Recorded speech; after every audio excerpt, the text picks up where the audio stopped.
So today I got my 2017 Chevy Silverado. You can see her there.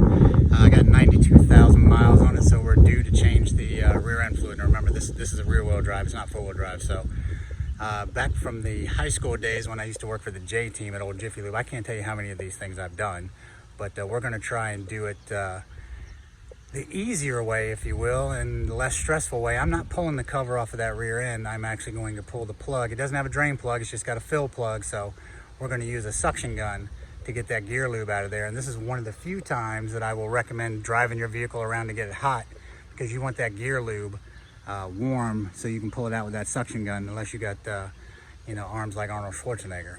So let's get to work on this thing.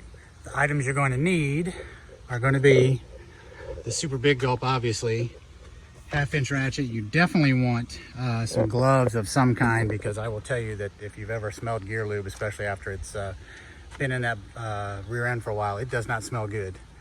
I got 75/90, which is what they call for. It calls for a little more. It calls for 2.3 quarts, so that should be enough. Suction gun, speaker, jack stands, obviously something to drain it in, and then a little bit of cardboard to lay on. And we're going to do this out here right next to my driveway, because my driveway is a super steep slope, and my garage, my truck will barely fit in there. I couldn't jack it up if I wanted to. So we're up under here. You can see I got my jack stands there. I got my jack steadying it at the front too, because I don't trust anything, not at the front, but right where the brace is over there. You know, you always hear about jack stands getting recalled, so I don't trust anybody else's workmanship. But you can see the fill/drain plug there is a 1/2-inch ratchet. We're going to do that. We're going to suction it out and put it in there. Trying to find a good angle on this to film at was damn near impossible, so bear with me if the angle sucks. Here we go. And it's not a 1/2-inch, it's a 1/4 inch. All right, be right back. All right, so like I said, it wasn't a 1/2-inch. It was, and I already broke this loose. Now be careful when you're taking this out, because it could have been overfilled from the factory. I hope you guys can hear me okay, but let's see what happens here. Don't forget to put your gloves on, because gear lube smells awful. And when you get it on your hands, it won't take anything short of like salt, lemon juice, and tomato juice to get rid of that. That's also an old secret when your dog gets sprayed by a skunk, if you didn't know that. Okay, there we go. So, don't lose the plug. And let's see, it doesn't look like they obstructed us with a plate or anything. Let's see here. And hopefully you can see this. Look at that, there we go.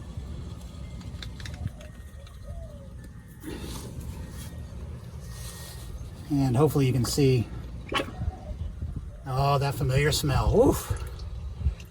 It's not delicious, I'll tell you that much. I'm gonna definitely have to clean this gun out before I put the new fluid back in. Oh yeah, it's dark. Dark and dingy. I'll speed this up for you probably, so you don't have to see all this in the video, because you get the general idea. But instead of taking 12 or 15 bolts out of here, pulling this off and obviously letting it drain, but also then you have to make sure the gasket's sealed when you put a new gasket back on it, when you're putting that cover back on. So I don't see any reason to disturb that gasket.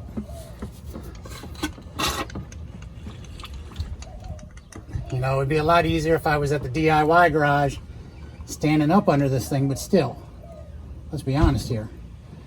What would you rather do? It's almost empty already.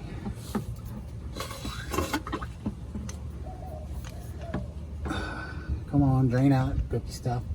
So let's make sure I got a good angle on it, straight down to the bottom. There we go. Oh, there we go. And we're just going to keep pulling on this until we don't get anything else out.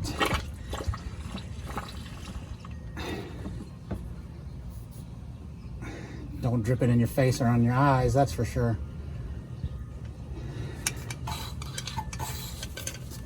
Not getting anything out of there. The other thing is, don't lay your suction gun down and get the tip dirty and then put it back in there, because you're obviously putting that crap into your differential back there, and that's a no-no.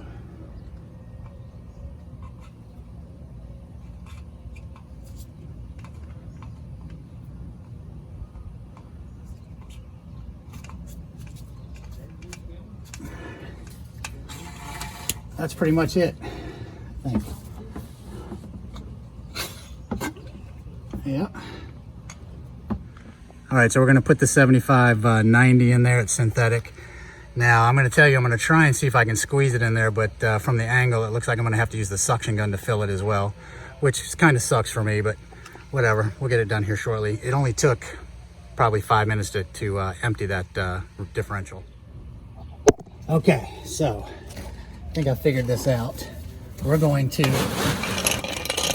use the hose, attach it to here.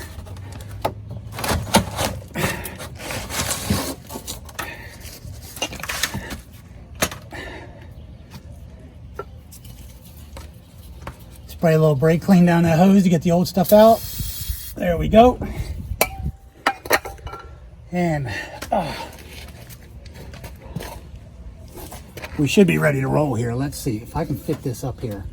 It'll be a miracle. Oh my goodness, look at that. Look at that. All right, well, I'm just gonna go ahead and fill it. How do you know when it's full? Well, when it comes running out.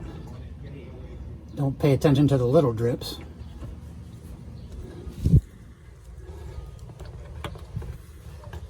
Just keep going with it. You're only filling this area right here, by the way. It's not going all the way down the axle, obviously. Next time I won't cut the tip off so far. There could be a joke inserted there, but I won't.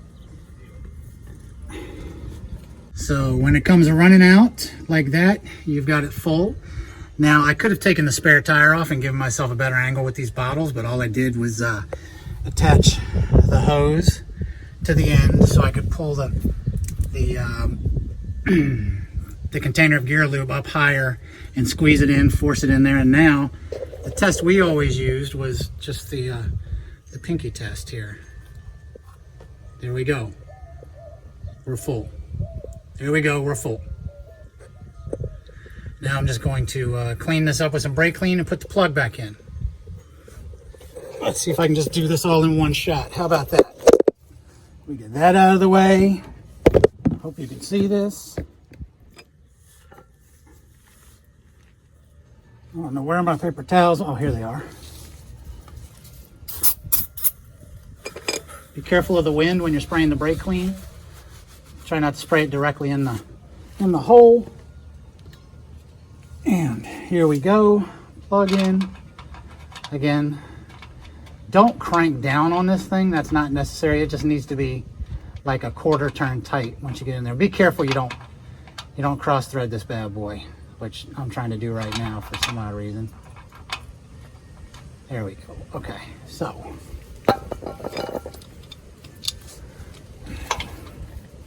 nope, that's not gonna work. Feels like it's cross-threading for some reason. Let me just check my threads here. I didn't lay it on the ground, so. Also, the end of these things should be a magnet, and there was little to nothing on there, which makes me super happy.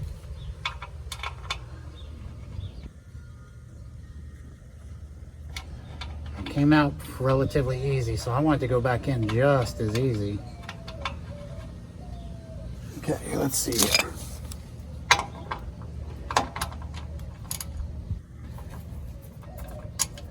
I just need a little help here to get over that thread. Nope, that doesn't feel right at all. What is going on here? Hold on. Let me get out here in the sun and take a look after I clean that out. My threads all look good, so I don't know what the the issue is here, but we're gonna have to put it back in, so let's get it going. I don't ever use power tools on something like this, that's for sure. There we go, there we go. I just had a rough spot to get past, I guess. Not sure why.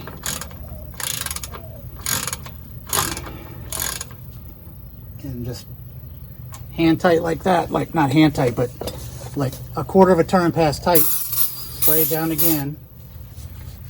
This stuff is fast evaporating, but that 75-90 isn't, that's for sure. So we're just gonna leave it here for a minute.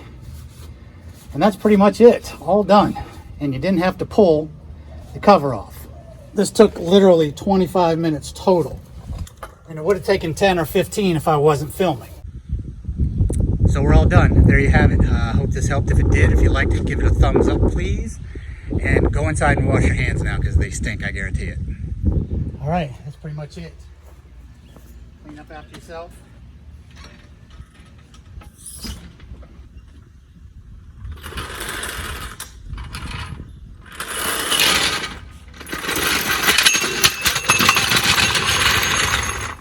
And we're done.